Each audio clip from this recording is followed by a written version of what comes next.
Preparation का strategy video है जिसका काफ़ी लोगों ने डिमांड किया था टेलीग्राम चैनल पे और यूट्यूब पे।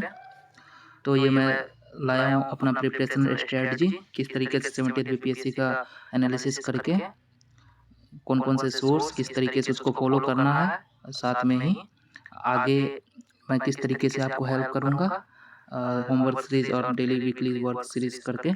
इस तरीके से वो सारी इन्फॉर्मेशन इस वीडियोज़ में है। और साथ में ये मेरा प्रीलिम्स का मार्कशीट है। 69th में मेरा 95 मार्क्स आया था, क्वालिफाइड है। ये मेरा 68 में क्वालिफाइड है, 91 मार्क्स था। और 67th में 120 मार्क्स था, ये भी क्वालिफाइड है। और सीडीपीओ में क्वालिफाइड है। तो बेसिकली ये स्ट्रेटजी वीडियो इसीलिए है कि मेरा प्रीलिम्स हर बार क्वालिफाइड हो रहा है और मैं किस स्ट्रेटजी को फॉलो करता हूँ वो मैं आप लोगों से शेयर कर रहा हूँ ताकि आप लोगों का भी प्रीलिम्स ना रुके। तो आइए देखते हैं। सबसे पहले मैंने एनालिसिस किया नए पैटर्न पे, क्योंकि 69 से जो पैटर्न अब चेंज हुआ है वही पैटर्न आगे चलने वाला है। तो कुछ मैंने अच्छे तरीके से एनालिसिस किया जो आप लोगों के साथ मैं शेयर करूंगा अभी। उसके बाद मैं बताऊंगा कैसे आगे तैयारी करना है, कौन कौन से बुक पीटी और मेंस को साथ साथ कैसे लेके चलना है।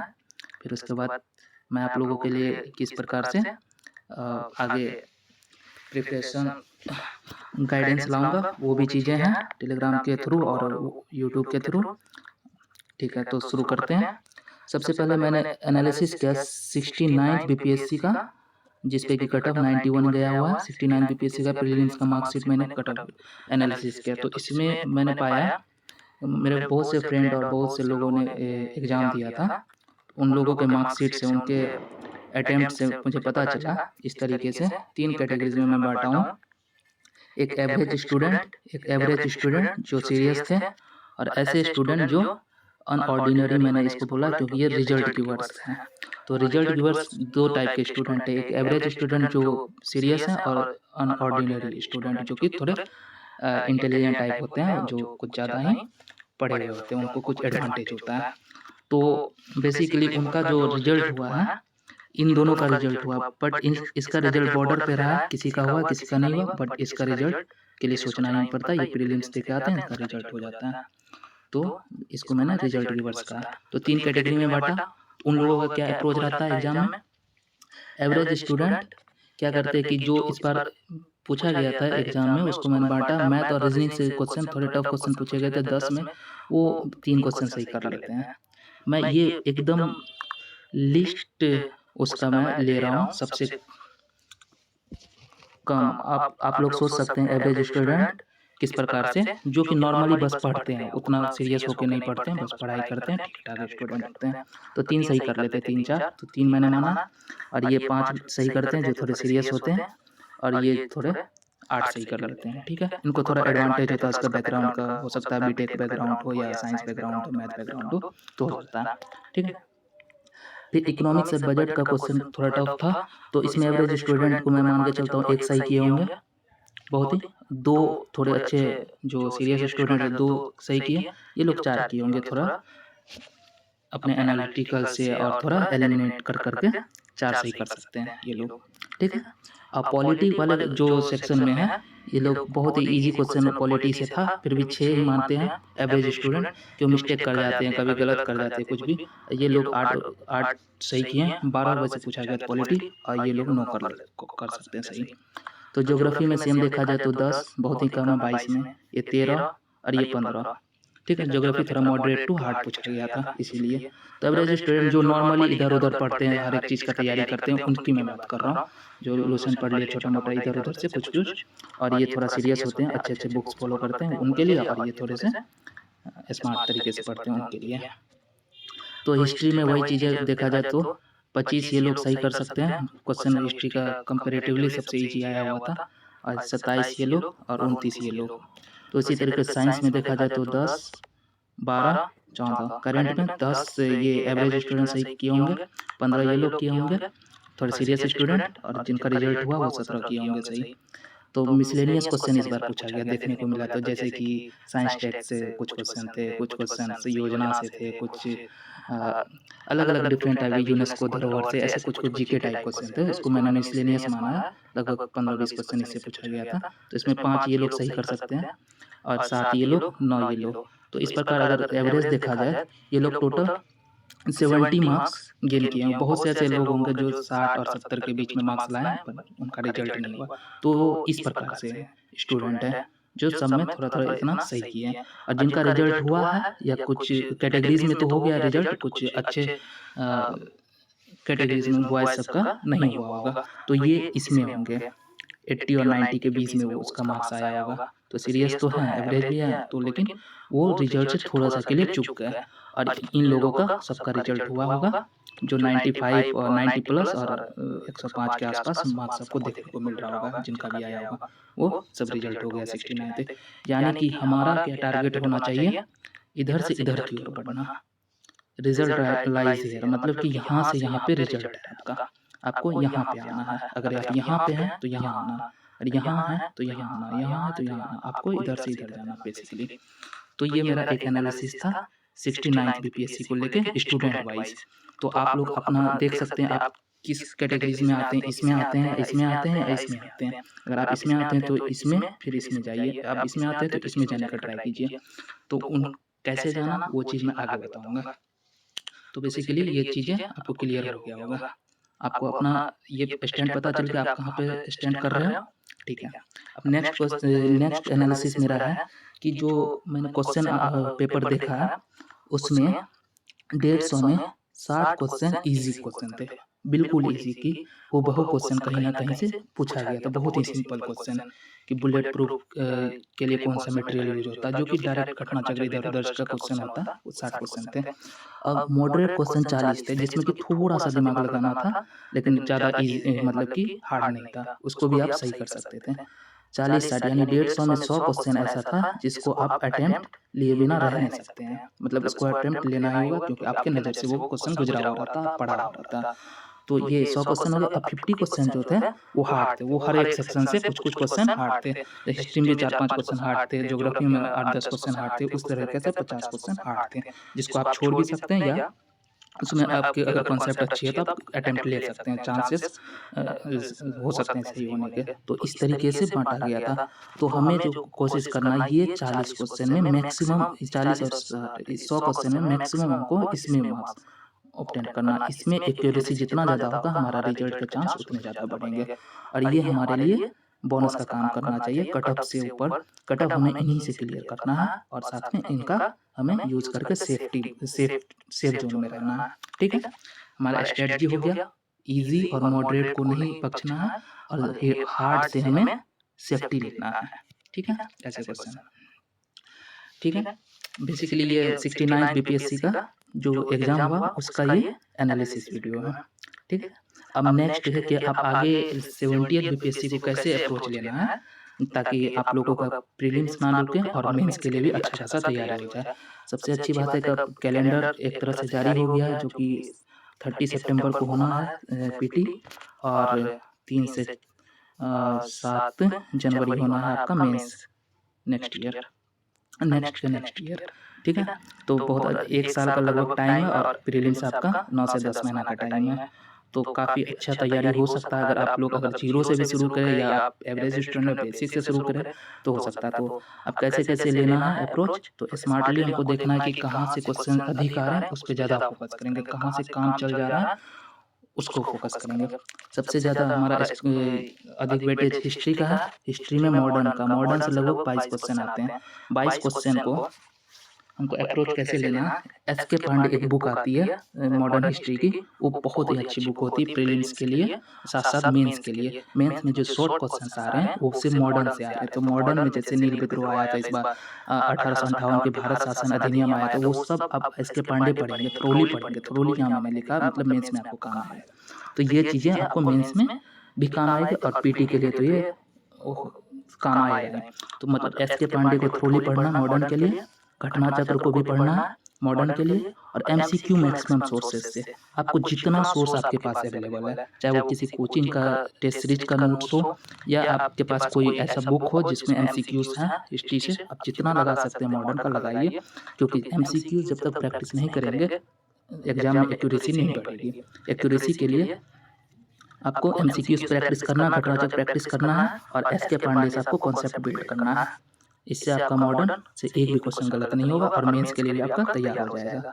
तो ये होगा पीटी और मेंस का दोनों अप्रोच होगा। एंशिएंट और मिडाइवल से मेंस में नहीं पूछा जाता, एक आर्ट से पूछा जाता, वो आर्ट अलग से पढ़ना होता है। तो इसका लिए मेंस के लिए हमें नहीं सोचना, इसका और ज़्यादा डीप में क्वेश्चन भी नहीं आता है इससे, और बहुत कम क्वेश्चन के बराबर तब 13-15 क्वेश्चन रहते हैं दोनों से 6-7 करके। तो ऐसे में आपको क्या करना, घटनाचक्र और लूसेंट जो इनफ होता है इसके लिए। क्वेश्चन डायरेक्ट हूबहू क्वेश्चन आते हैं, और ऐसे नहीं तो कुछ ऐसे क्वेश्चन आते हैं जो उठ-पटांग होते हैं, तो उसको छोड़ देना ही है। तो घटनाचक्र और लूसेंट इसके लिए इनफ है, और एमसीक्यू जहाँ से आप प्रैक्टिस कर सकते हैं, वहीं से कीजिए। इसके लिए और कुछ नहीं करना, ज़्यादातर इसमें टाइम वेस्ट नहीं करना है। एक घटनाचक्र बना लीजिए, इसके लिए लूसेंट कर लीजिए और एमसीक्यू प्रैक्टिस कर लीजिए, आपका एंशिएंट और मिडाइवल का काम हो जाएगा। और मॉडर्न को आपको बहुत अच्छे तरीके से पढ़ना है, इसके पॉइंट्स पढ़िए। हो सकता है आप लोग कोई स्पेक्ट्रम पढ़ेंगे तो वो और अच्छी बात है, तो आप इसके पॉइंट को स्किप कर सकते हैं। आपका कॉन्सेप्ट अगर बिल्ड है तो घटनाचक्र और एमसीक्यू जहाँ से हो सॉल्व कीजिए। तो हिस्ट्री वाला पोर्शन आपका हो गया। अब हम पॉलिटी की बात करें तो इसमें 12 क्वेश्चन आए हुए थे। तो पॉलिटी के लिए क्या है कि बहुत लोग लक्ष्मीकांत पढ़ते हैं, बहुत लोग दृष्टि क्विक बुक पढ़ते हैं। मेरा पर्सनल मानना है दृष्टि क्विक बुक में आप प्रीलिम्स के कुछ ज़्यादा ही अच्छा तरीके से दिया गया है, और लक्ष्मीकांत भी मेंस के लिए दिया गया है। और बीपीएससी का मेंस का जो क्वेश्चन है दृष्टि के क्विक बुक से भी कवर हो सकता है, लक्ष्मीकांत से भी कवर हो सकता है। आप दोनों में से कोई एक ही फॉलो कीजिए, लेकिन कीजिए तो थ्रोली उसको फॉलो कीजिए, एकदम अच्छे से कॉन्सेप्चुअली। तो इसका क्या होगा, आपको फ़ायदा मेंस में होगा। जिस प्रकार उधर आपका मॉडर्न का फ़ायदा हुआ था मेंस में, आपको यहाँ पे पॉलिटी का फ़ायदा आपको मेंस के लिए भी हो जाएगा, आपको प्रीलिम्स के लिए भी हो जाएगा। और साथ में इसका क्या है, एमसीक्यू का प्रैक्टिस करना। एमसीक्यू इसका इस प्रकार प्रैक्टिस करना है कि जो भी टॉपिक वहाँ पे खत्म हुआ, आपका कोई चैप्टर खत्म हुआ है पॉलिटी का, उसका एमसीक्यू आपको जो भी सोर्सेज से मिलते हैं, आप उस सोर्स से उसको प्रैक्टिस कीजिए। मार्केट में बहुत से कोचिंग के भी सोर्स आते हैं, उससे कर सकते हैं। लूसेंट का सोर्स होता है, क्राउन का सोर्स होता है, या घटनाचक्र का सोर्स होता है, कई ऐसे सोर्सेस होते हैं। एमसीक्यू इसलिए प्रैक्टिस करते हैं, इससे क्या होता है, जो भी आप कॉन्सेप्ट पढ़ते हैं वो चीज़ें आपका याद हो जाता है और अच्छे से प्रैक्टिस हो जाता है, दिमाग में हमेशा रहता है। तो ठीक है, पॉलिटी का आप हो गया। अब ज्योग्राफी एक ऐसा सब्जेक्ट है, लोग इसको इग्नोर करते हैं सिलेबस पढ़ा देख के, लेकिन ज्योग्राफी के कारण ही उनका रिजल्ट रुक जाता है। क्योंकि ज्योग्राफी ऐसा क्वेश्चन है, इसमें क्वेश्चन बहुत कम रिपीट होते हैं और कॉन्सेप्चुअल क्वेश्चन होते हैं, आप पढ़े हुए होंगे, तो इसमें स्कोप अधिक होता है क्वेश्चन जनरेट करने का। तो इसमें इसलिए मैंने बताया, कॉन्सेप्ट अगर आपको बिल्ड करना तो या माजिद हुसैन से कर सकते हैं कॉन्सेप्ट बिल्ड, या 6 to 10 का एनसीईआरटी पढ़ के कर सकते हैं। इन दोनों में से कोई एक को फॉलो कीजिएगा तो आपका कॉन्सेप्ट अच्छे से बन जाएगा। उसके बाद आप इंडियन ज्योग्राफी के लिए मैक्सिमम क्वेश्चन इंडियन ज्योग्राफी से ही पूछा जाता है। भरत लाल का एक किरण पब्लिकेशन का बुक आता है, भरत लाल लेखक हैं उनके, तो उनको आप फॉलो कर सकते हैं। मैप से इसको बहुत अच्छे तरीके से इंडियन ज्योग्राफी बताया गया, तो आपको याद रहेगा बहुत अच्छे से। बहुत पतली सी बुक आती है, बहुत अच्छी बुक, मुझे बहुत अच्छा लगता है ये पढ़ने में। तो ये भी आप ले सकते हैं। एक माजिद हुसैन से आप कॉन्सेप्ट बिल्ड कर सकते हैं या एनसीईआरटी कर सकते हैं, तो आपकी मर्जी है इन दोनों में किसको फॉलो करना चाहते हैं। और घटनाचक्र आप इसको लगा सकते हैं। घटनाचक्र लगाने से इसमें ये होगा कि आपको क्वेश्चन तो रिपीट देखने को नहीं मिलेगा, लेकिन आप जो चीज़ पढ़ें कॉन्सेप्ट, अगर क्वेश्चन सॉल्व होने लगेगा तो आपके अंदर कॉन्फिडेंस बिल्ड होगा। कॉन्फिडेंस बहुत जरूरी होता है इस एग्जाम के लिए, तो आप वहाँ कॉन्फिडेंस के लिए आप घटनाचक्र को लगा सकते हैं, लेकिन ये सब पढ़ने के बाद। और इसका मेंस में क्या यूज है, ज्योग्राफी का मेंस में यूज 50-50 यूज है। कभी कभार क्वेश्चन आ भी जाता है इंडियन ज्योग्राफी से, नहीं भी आता, लेकिन बिहार के ज्योग्राफी से आता है। तो इसीलिए मैंने यहाँ पे इसको क्रॉस और सही भी लिया। कभी कभार आ सकता है आपके लिए क्वेश्चन, खनिज से आ सकता है, मिट्टी से आ सकता है, कृषि से आ सकता है इंडिया का, लेकिन बहुत ही रेयर चांस है इसका आने का। ठीक है, आप समझ सकते हैं, इसलिए मेंस में इसका 50-50 ये है। तो ज्योग्राफी के लिए आप इस प्रकार से फॉलो कीजिए। नेक्स्ट है आपका इकोनॉमिक्स। इकोनॉमिक्स सेक्शन 7 क्वेश्चन पूछा गया, तो बहुत ही टफ टाइप के क्वेश्चन होते हैं इनके। तो इनके लिए वो 11-12 का एनसीईआरटी पढ़ना हमको लगता है कि आउटपुट इनपुट के अनुसार नहीं है, आउटपुट बहुत कम है, इनपुट बहुत ज़्यादा रहेगा। तो इसके लिए हम लोग स्मार्टली क्या कर सकते हैं, बजट और सर्वेक्षण को बहुत अच्छे से कर सकते हैं इंडिया और बिहार का। इससे क्या होगा, मेंस में भी आपको काम आ जाएगा। ठीक है, नेक्स्ट आप ये कर सकते हैं,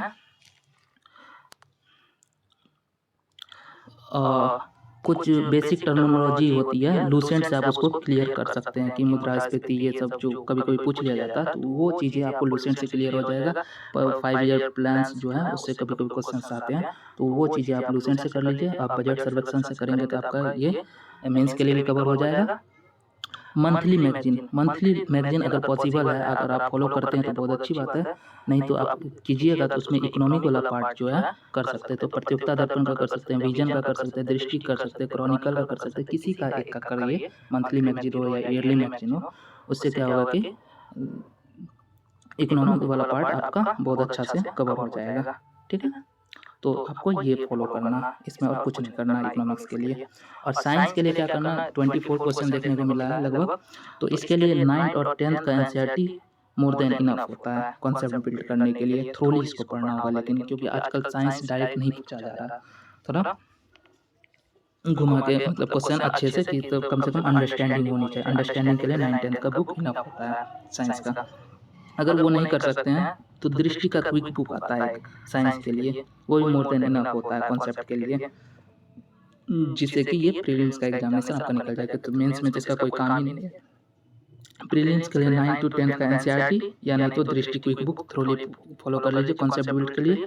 और प्रैक्टिस के लिए आप और रिवीजन के लिए घटना चक्र को फॉलो कीजिए। घटना चक्र से क्वेश्चन इस बार भी देखने को मिले 69 बीपीएससी में डायरेक्टली, तो इसको आप फॉलो कर सकते हैं। इससे आपको क्या होगा कि कॉन्फिडेंस भी आएगा और प्रैक्टिस भी हो जाएगा। और एमसीक्यूज आप इसका फॉलो कर सकते हैं, मैक्सिमम प्रैक्टिस। जिस प्रकार हिस्ट्री में बताया था मैक्सिमम एमसीक्यू फॉलो करना, उसी तरह से साइंस में भी मैक्सिमम एमसीक्यू प्रैक्टिस करना है। इसके लिए आपको किसी भी सोर्स का, मार्केट में किसी कोचिंग का सोर्स हो या किसी टेस्ट सीरीज का सोर्स हो, वहाँ से एमसीक्यू जितना मिल सकता है एमसीक्यू प्रीवियस ईयर का हो तो आप फॉलो कीजिए, आपको फ़ायदा होगा। ठीक है, तो ये हो गया साइंस का। और करेंट का अगर बात करें तो करेंट में क्या है कि इस बार करेंट का दायरा जो है थोड़ा ब्रॉड किया है। वन लाइनर्स भी करेंट है, ऐसा नहीं कि नहीं आया है। वन लाइनर्स के साथ साथ थोड़े कॉन्सेप्चुअल करेंट भी आए। तो कॉन्सेप्चुअल के लिए आपको मंथली मैगजीन फॉलो करना चाहिए। पीडी का हो गया या विजन का हो गया, दृष्टि का हो गया, क्रॉनिकल हो गया, इनमें से किसी एक को मंथली फॉलो कीजिए। यूट्यूब चैनल भी कोई अच्छा, अगर आपको आपको अगर पसंद है यूट्यूब से करंट पढ़ना तो जरूर पढ़िए। कोई अच्छा सा ऑथेंटिक चैनल से आप लोग को पसंद है तो पढ़िए। तो उससे भी क्या होगा कि आपके दिमाग में रहता है करंट का क्वेश्चन अच्छे से रहेगा। उसके बाद आप एग्जाम से पहले जो होता है रिवीजन के लिए बहुत अच्छे से फैक्चुअल बुक है, एडिटेड या एसपीडी, उत्कर्ष, कोई 2 बुक आप साथ में फॉलो कर सकते हैं। तो एग्जाम से 2-3 महीना पहले ये लोग निकालते भी हैं। तो इससे क्या होगा कि आपका कॉन्सेप्ट जो भी है रिवीजन हो जाएगा पूरा, ये सब पढ़ा हुआ पूरे साल भर का घटनाक्रम। तो इससे आपको करंट में काफ़ी अच्छा मदद मिलेगा। तो इसके लिए आप क्या मंथली मैगजीन फॉलो करेंगे तो इसका आपको क्या फ़ायदा होगा, मेंस में फ़ायदा होगा। क्या फ़ायदा होगा, मेंस में फ़ायदा होगा। एडिटरी, एसपीडी, ये सब चीज़ आपका। अब मेंस में क्या होता है, शॉर्ट क्वेश्चंस आते हैं, तो इन सब से आप यूट्यूब पे सुने रहेंगे तो वहाँ पे आप आंसर बना सकते हैं। और एक सेक्शन इस बार इंट्रोड्यूस किया गया जिसको मैंने नाम दिया है मिसलेनियस का सेक्शन। मिसलेनियस सेक्शन में बेसिकली साइंस टेक का क्वेश्चन रहता है, योजना का क्वेश्चन रहता है, कोई इनिशिएटिव का क्वेश्चन रहा है, कहीं पे कोई जीके टाइप का क्वेश्चन रहता है। ये किसी सब्जेक्ट में कैटेगराइज नहीं किया जा सकता, ना ही करंट में कैटेगराइज किया जा सकता है। तो ऐसे सब चीज़ों के लिए आपको कैसे कवर होगा, कवर ये तभी होगा जब आप मेंस का प्रिपरेशन करेंगे। मेंस का प्रिपरेशन यानी कि आप ब्रॉडली करेंगे, मतलब कि न्यूज़ इवेंट्स पे आपका नज़र होना चाहिए। क्या क्या न्यूज़ इवेंट हो रहा है, साइंस टेक में क्या डेवलपमेंट हो रही है हमारे देश में, पूरे वर्ल्ड में, उस पर नज़र होनी चाहिए आपका। अप्लाइड नॉलेज आपके अंदर होना चाहिए कि कब स्किल्स, मतलब कि बहुत से ऐसे क्वेश्चन पूछे जाते हैं जो कि किसी भी बुक में नहीं मिलेगा, वो आपको अपने नॉलेज से एलिमिनेट करना होगा। तो अप्लाइड नॉलेज को आप कैसे बढ़ाएंगे, तो आप इस सब के लिए आपको संसद टीवी देखना होगा। अगर आप फॉलो कर सकते हैं, कोई मैगजीन फॉलो, विजन का मैगजीन अच्छा रहेगा, विजन का मैगजीन फॉलो कीजिए। अच्छे यूट्यूब या टेलीग्राम चैनल को फॉलो कीजिए जो अच्छा न्यूज़, ऑथेंटिक न्यूज़ देते हैं स्टडीज रिलेटेड। और बेसिकली मेंस का नोट्स अपना बनाइए की पॉइंट्स वगैरह से, तो उसको फॉलो कीजिए। तो ये मिसलेनियस वाला कवर आप कर सकते हैं। ठीक है, तो उतना ज़्यादा टफ नहीं है मिसलेनियस के पार्ट को। इसमें जो भी पीएलआई स्कीम्स पूछा गया था, स्वामित्व योजना पूछा, नज़र बनाए रखेंगे तो कवर हो जाएगा। तो इस तरीके से 15 क्वेश्चन लगभग मिसलेनियस से पूछा गया था। अब बिहार स्पेशल के लिए आपको क्या करना होगा, तो बिहार स्पेशल मैंने क्वेश्चन इसलिए नहीं लिखा, ऊपर ज्योग्राफी, हिस्ट्री सब में इसका डिस्ट्रीब्यूट ऊपर में ही मैंने कर दिया था। लेकिन हाँ, बिहार स्पेशल को मैंने अलग से इसलिए बताया है, या तो आप केबीसी नैनो को फॉलो कीजिए थ्रोली, जो भी करना आप थ्रोली फॉलो कीजिए, बहुत आगे डीपली पढ़ना, या नहीं तो क्राउन, कोई एक इन दोनों में से आप फॉलो कर सकते हैं। ये इसलिए करना है क्योंकि ये ज्योग्राफी और इकोनॉमी और एनवायरनमेंट वाला पार्ट जो है आपका डायरेक्टली कहाँ पे पूछा जाएगा, मेंस में आपको फायदा होगा। पीटी से ज़्यादा ये मेंस के लिए इंपॉर्टेंट है। मेंस पूरा GS2 इसी पे होता है, बिहार स्पेशल इसीलिए पढ़ना चाहिए। पीटी में तो काम आएगा, मेंस में भी काम आएगा, ठीक है। तो आपको इसमें क्या करना है, इसका ज्योग्राफी और इकोनॉमी पार्ट को बहुत अच्छे तरीके से पढ़ना, हिस्ट्री भी पढ़ना, वो पीटी के लिए होगा। और जो इकोनॉमिक ज्योग्राफी जो होगा, ज्योग्राफी पीटी प्लस मेंस दोनों के लिए होगा, इकोनॉमिक्स मेंस के लिए होगा। और कोई अच्छा